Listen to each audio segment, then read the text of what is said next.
Well, that piece by Syd Dale, isn't it, with March in There and Back, was a sort of theme tune for the programme ScreenTest. I've provided some links in the notes, obviously, as I usually do to the various programmes. And the reason I'm on this sort of topic is, the game shows, it's long running, but my interest is in sort of 1978, what would have been series 12 and 13, I believe. And they were then basically showing, in 1977, they showed this Calling Young Filmmakers, How Do I Get an Idea type film, and we see why that's of interest. So it was the 1978 ScreenTest. The leaflet which we see in the video is basically the 5 pages based on episodes 1 to 5 of Calling Young Filmmakers, which is a series of specials they did about how to make film, shown in 77, as I said, episode after episode 12.5. And this mentions the repeat of the series that will start on May the 13th, which was the leaflet is based on. So, and then we've got the instructions. So I've had to have done it by the 30th of September. There was a series in the spring, one in the winter, 2 series a year. So I'll let you read it if you want to, but 4 minutes only. And has to be done with September the 1st. You could do your own sound. It's an interesting little pickup we'll have on copyright in a minute. Any kind of theme, groups, conditions, grant the BBC rights as required, and where to send it, because it was produced in Manchester. So the front cover, I think, which you've seen. So there we are, is the series to be shown on May the 13th. And of course the actual warning they've got is about commercial recordings, and you can buy a licence for £3.25 a year through the Amateur Cinematographers Group. Other than that, they'd have paid the licence for you if you wanted your 4 minutes piece and you told what it was. The world's changed, eh? We've seen the shorts video from March, maybe. We'll know that I had a little bit about recovering my film editor. I was lucky I had a lot of cameras. My grandfather was a great fan of some of this as well. He took a lot of cine, and so did my dad, and I did. And of course I remembered trying to make a film for ScreenTest. So I also wanted to start recovering some of these films, so I dug out my Prinz Oxford 1200 editor. I have had a go in the past with a traditional attempt to recover films, and that didn't go quite so well. I used I set up a projector and a video camera many years ago while my parents were both alive, and we actually sat and watched the Silent as It Was film, and I got some audio on the background that worked quite well till the band snapped on a projector. So that pretty much stopped my attempt to recover old films. As you know, the preservation of old media is really important. There's going to be large quantities of stuff you don't need, but some historical interest as well. And the biggest problem is just because of the sheer quantity of film flicking through them. So this film editor is the ideal way of doing that, because you can just hand wind through quite quickly through it, scan for the sort of things. It's got a little press button to mark down, to make a cut on the film, to mark positions in the film, and you can then move it together. So of course I got some fairly flaky footage here, which has got some marks on the screen, looks terrible, and it was great. And then I just turn the handle and there's a funny noise. There's a spray of muck all over the screen, which makes it even dirtier and more messy. And there's obviously the shutter is not running anymore, so you're just seeing the frame going up and down, the film all over the place. So that was the end of that. So here we get. I get my screwdriver out, and I've pretty much got to take it apart. Inside, you've got the diffuser screen. This is the main drive, so effectively the sprocket drive here into what I assume is the shutter drive here, the bulb feed coming off of a transformer. There's a switch down behind.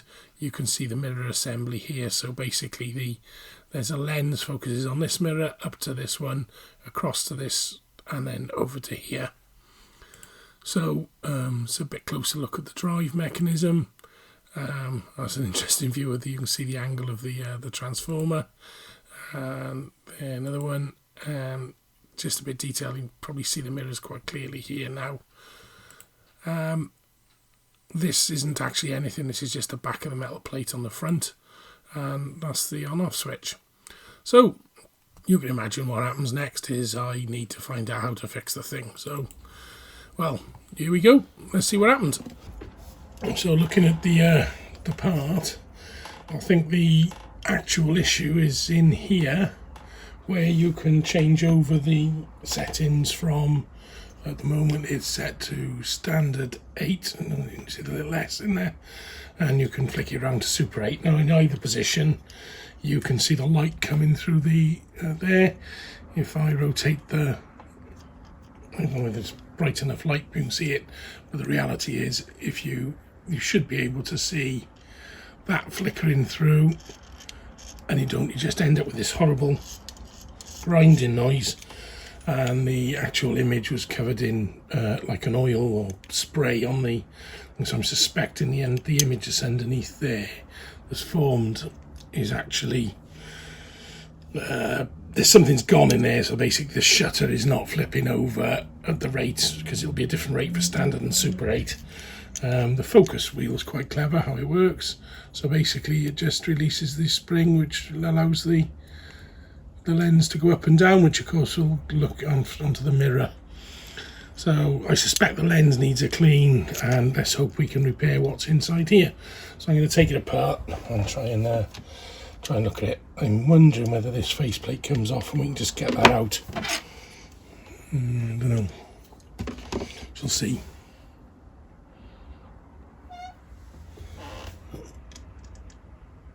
Yeah, that looks like it'll fit. That's a tight fit on that screwdriver. I hope. So hopefully. Worst thing to do is use the wrong size tool. Just doing it up.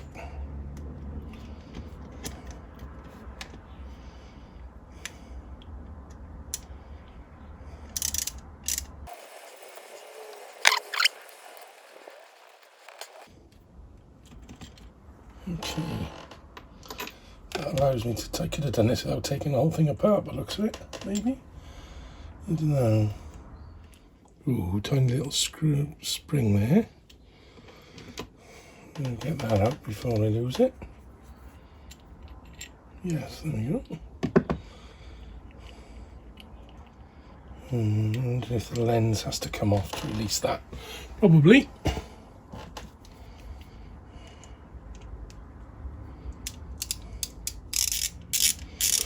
Bit different to the electronics work I normally do, but I would love to get this working again. Just flat, and there's a sprung washer in it as well, and that obviously brings off this spring and the actual lens. Okay, now does that release that? Yes, it does. There we go. Okay, so there we are. That's I want to get the optics scratched, so I have to be careful here, but it seems like we've got the mechanism for the so what we have is this basically, which is the, obviously he was bonded by the looks of it onto the system. So there's the actual shutter itself, and I suspect which way is standard 8 and which way is Super 8 could be interesting. So we'll have to work out how that was bonded on, but you can see in there there's just a piece of glue that bonds it onto the rotator. So that's effectively what has gone wrong. The drive is fine, these are all fine, they're all easily running.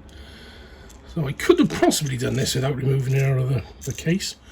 But it's easy to work like this. So now I've got to work out a way of gluing that back on and being reliable. While we're at it, of course, I can show you that this cover just comes off here, like that, which covers the bulb. And I haven't got a spare bulb, unfortunately. If I put it back in, yeah. So I don't know whether the bulb is sensitive. So you can also see, well, this is released the cutting action for the film marker. So when you're editing, you can just mark a dot into the film ready for the cut, frame accurate. So I'll also clean the lens here for the actual projector bulb, because that will probably need to clean on the top as well, actually. There, so it'd be worth a good little bit of a glass cleaner on the top and the bottom of the lens. So talking about the bit of recovered film, when I was going through my old papers, I found this envelope to T.J. Gilbert's, the Author Road, from ScreenTest, and it looks like it had got some paperwork in it. So, I don't know what this is. What's this one? Oh, okay. So, Dear Master Gilbert's, Tinkerswood Burial Chamber, cannot address you by a Christian name, did not give it. In order to be read recently, it is in order for you to film your friends at Tinkerswood. The only conditions should not damage the monument, and this branch cannot be responsible for any accident. So J. Whittaker, Ancient Monuments Administration from the Welsh Office. Isn't that fascinating? So it's 21st of June 1978. So, oh dear. I obviously tried to do the right thing and get permissions to film, as Tinkerswood would be the site I would be using. And so, dear young filmmaker, thanks for writing details. Michael Rod. He gives lots of ideas about how to frame pictures, storyboarding, how to get an idea, how to take the pictures, how to edit the film, how to do animation, and then we've got the details of the film on the back. So I obviously never submitted it, but Cromlech of Time, indeed, that was the title on it. So I was age 12, look. So there's the storyline. So two boys, was it? Dared to go into a Neolithic burial chamber on Midsummer's Eve by four toughies, spelled incorrectly. The two boys travel forward in time and find out that there is an atomic war with another race going on and start to feel sick and go back to their own time but forget that they have been forward in time and accepted into the Toughies gang. Oof, there we go then. Sounds like it was a thing. So, standard 8mm. I thought it was filmed on Super 8, but there we are, I was wrong. So, Stephen, Brian, Michael Callan, Neil Gare, Stephen, Jeffrey Hinchley, Darren Sanders. So, signed by director. Wow. There we go then. So, obviously never got finished. I must have more footage on some of their other films, but I'd love to recover that, and maybe I can stitch the final film together. Okay, so I've glued that back into position. I'm letting the glue dry. I'm hoping I've got it in the right position. It occurred to me, actually, it doesn't really matter where it is when it rotates, because you can position the film at any position, so it does actually frame it properly as long as it does actually line up with the lens. And I've cleaned all the optics just with some Q-tips and water. You know, they're all, I think most of them are glass, some are plastic though, so just to avoid scratching them. And hopefully we're getting a bit free. So what I'm going to do now, while I'm waiting for that to set solid, I'm going to redo the connections on the soldered mains feed. It just looks like it uses AC to power the bulb with a step-down transformer through the switch. So I did put the screw back in the back just to make it easier. Obviously, probably give the main screen a wipe as well on the whole thing. A little bit of a clean. It's a little bit grubby. So just a little bit of a just ancient dirt, I suppose, really, because it's been around for so long. Yeah, it's just dust on the screen, I think. So it's a little bit of clean paper towel. I probably clean all the optics inside as well while I'm at it. Okay, so yeah, the rear mirror at the back. And the mirror inside looks absolutely completely neatly clean, so I don't know if that needs cleaning. These little mirrors in here, I think under the transformer, they could probably do with just a quick wipe. Maybe I'll use a Q-tip.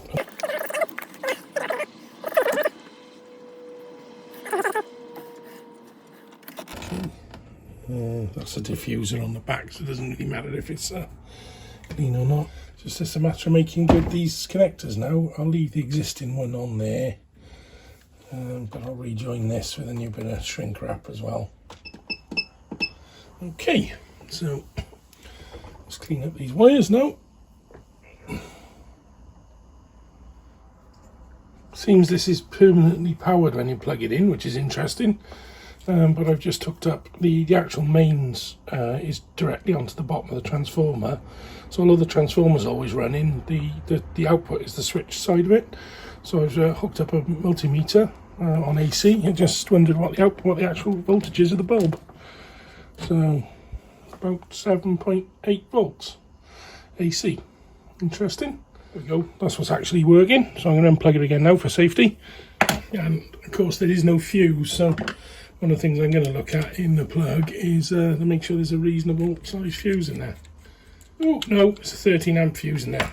And oh, nasty. We're also missing a screw out of the thing. Should have checked that. I just trusted because it was mine from back in the day that it would be wired safely. Okay, that's a bit tidier plug. I can just put the cover on. 3 amp fuse should be more than enough for that device.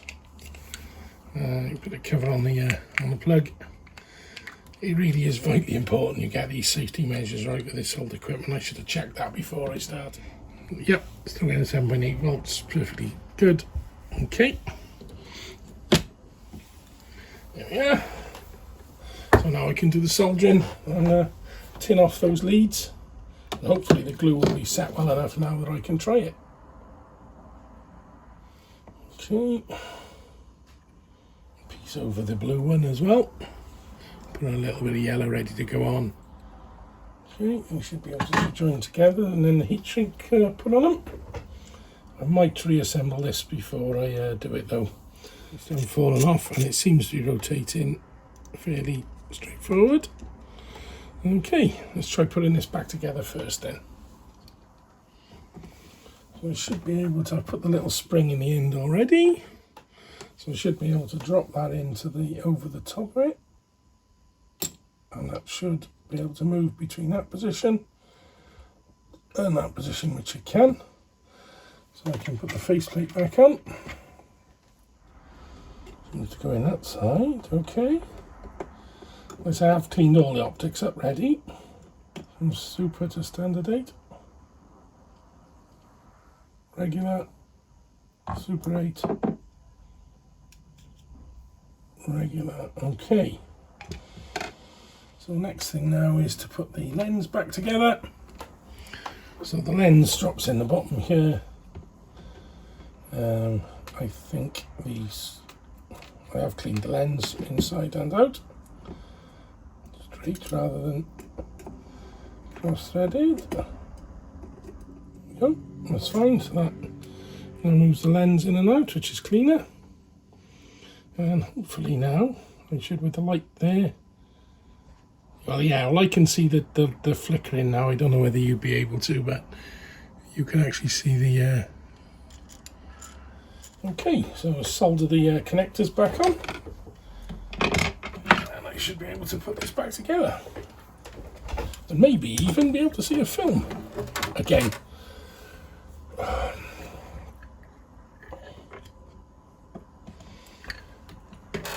It seems every piece of equipment you get, you've got to do some repairs on. Let's just hope this one works. Okay.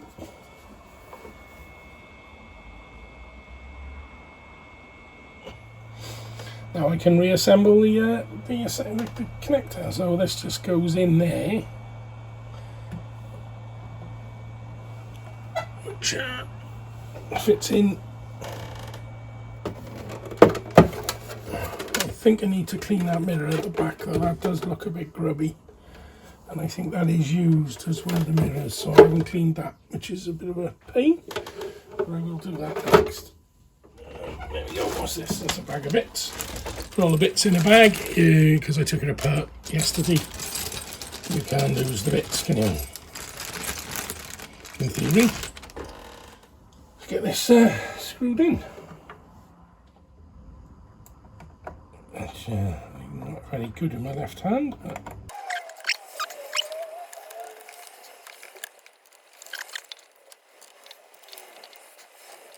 the last screw is always the most difficult to get in. This may not actually even work, who knows?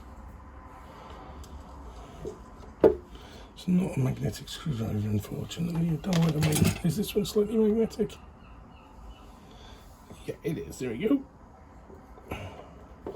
This cover goes on back over here. Not sure. Oh, just pushes over.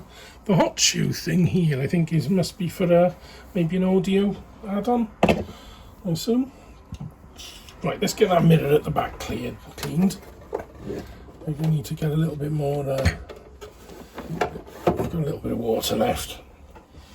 So I think actually the mess that was in the video is coming from that mirror. It was pretty grubby. Don't know what that was on there, but it was definitely a mark. Still there, slightly. It looks like a damp. I think it is glass, well, a piece of metal. Difficult to see. Okay, let's try and get the bottom back on. There we go, it goes at the back. So I'll put the one screw in the bottom and 2 screws in the top.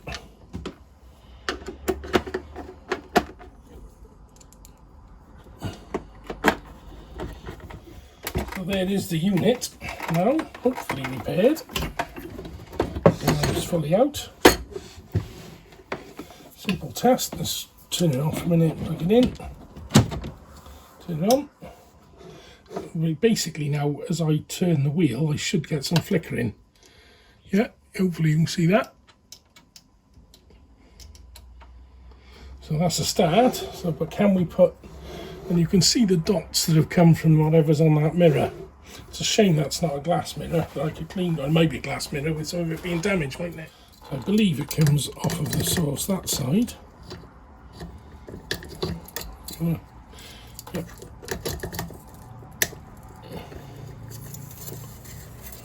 And it comes under there, over that one, underneath that, and underneath that one, and then just clips into the metal rail here. So the wheels have got a little hole in, just a little slot, and that engages the drive of the clip. So that's got to be that way round. So that it actually drives it. There we go, that's engaged now. Okay. I've really got to get a plastic wheel to take up these films because this is a bit manky. It's the only empty reel I got. Yeah, it is very bent, isn't it? Okay, so that's some punch at the front, but that is visible, probably not to the camera. It looks like I didn't get the frame in the right place. It is slightly offset, but it's probably good enough to be able to check the films to see what is in them. So at least I'll be able to see what's happening, and it is a bit clearer than it was with the optics cleaned up. It's just annoying that I haven't got the frame in quite right. So I'm not sure there's any way I can adjust that now, because that's a sort of fixed environment, isn't it? Unless it's to do with this main. No, that's even worse with the Super 8 framing. Nope. So I must have stuck that on just a little bit. Oh, there's me, look, as a little boy. I think that's me as a little boy. Yes, my Auntie Enid. But it's going to be usable enough, I think, for me to just see what's happening with the films, to see what's on the film, to decide whether I can put it onto the projector and get it moved around. There we go.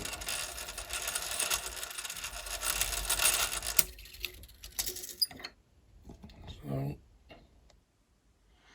that's the Prinz Oxford 1200. repaired-ish.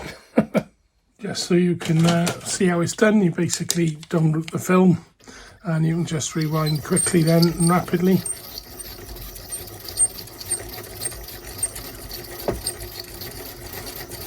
This was the one we've just recovered. There you go. Job done. I said it doesn't have a lot of controls on it, literally just a focus by here, which is set there, and you've got the bulb on off light there, and that's it.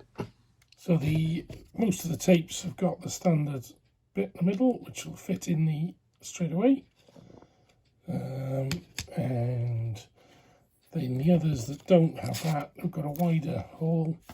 Then there's an adapter that slides over the like that. Yeah, so no idea what this one is. It's just completely utterly unmarked. It's like that all the way through, so must just be spoiled film. Now, this is interesting. It does contain the tail end of a bit of film. Looks like one of my drawings. And that's our old titling set there, I think, with the white lettering. So obviously this was planned on being a bit of title leader for something. Tim Gilbert, The Night at the Cromlech. Is this maybe me filming all that night of it? All those events in this film are fictitious. So this must be my original film I originally was thinking of doing for the submission to the... Oh, there we are, is the laser blast, look, zooming into the building. It's done by scratching the film. But something came wrong with it, and there we go, something happened to the film. Not sure what, but... I did think I would have to hunt through hundreds of films to try and find the rest of Cromlech of Time, but the ones in these black cases seemed a fair bet to be my films. I seem to have quite a few in these, so I thought I'd chance the only other one with a black one with nothing written on it. And what do you know, we've got something that might be worth seeing, maybe. So let's take a look at the very poorly framed, of course, and running a bit fast, but hopefully fascinating look back in time. Now here we are, this looks like one of the units in the lower school Barry Boys Comprehensive with those uniforms. Now the colours I remembered later were probably part of my ability to have time and like explosion effects, so that I tried to expose the film. That's probably how the other one was overexposed for the whole film. I assume this is the bully scene. The kids mecking around. So you're seeing this for the first time, I am as well. So hopefully the framing's not too bad for it, but here we go. A lot of pushing and shoving going on here. Quality acting.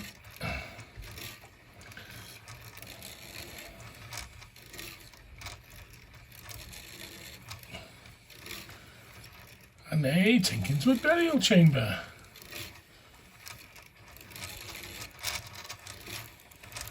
And did they actually do any filming at the chamber? Yeah, obviously here's the kids in their outfits. That's Michael, I think, sitting on the stone there. I hear he's done quite a bit of filming himself.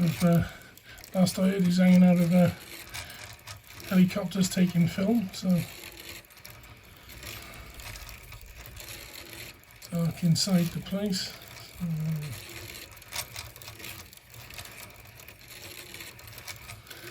What's a bit I'd done as well, I'd mocked up a newspaper to show, but I don't know what happened to that one. Maybe we'll find it later in the film. I was also planning on stitching on all sorts of things on top of this. Yeah, clambering round in it. I wish I could find the storyboard and what was happening.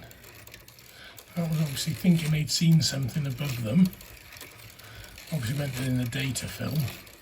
It was supposed to be night, I suppose.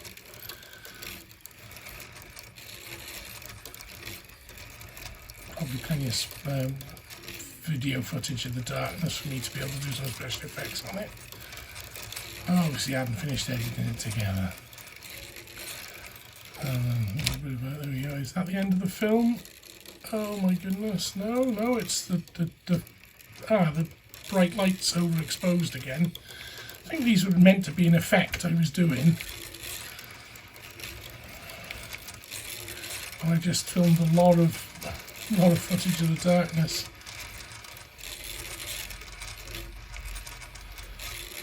People kind of climbing through, lots of stock footage. More outside again. I assume this is them coming back out again, saying what had happened.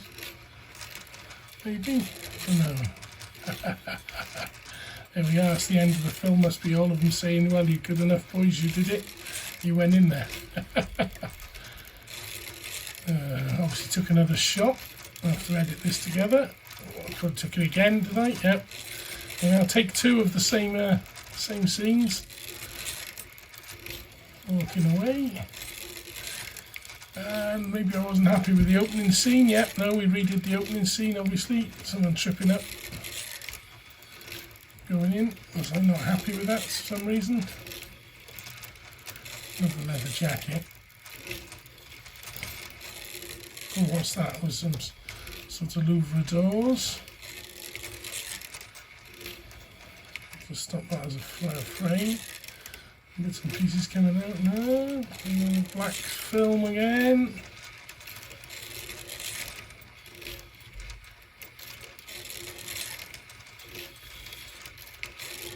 Bet we're not going to see the newspaper, are we? I remember working on the newspaper and doing a mocked up newspaper of 2034 or something. Oh, there we go. What's this? Was that the newspaper? Maybe. These are all my attempts at bits of film to be explosions, and then we're on to some surfing on a lilo. Oh well, family film's back.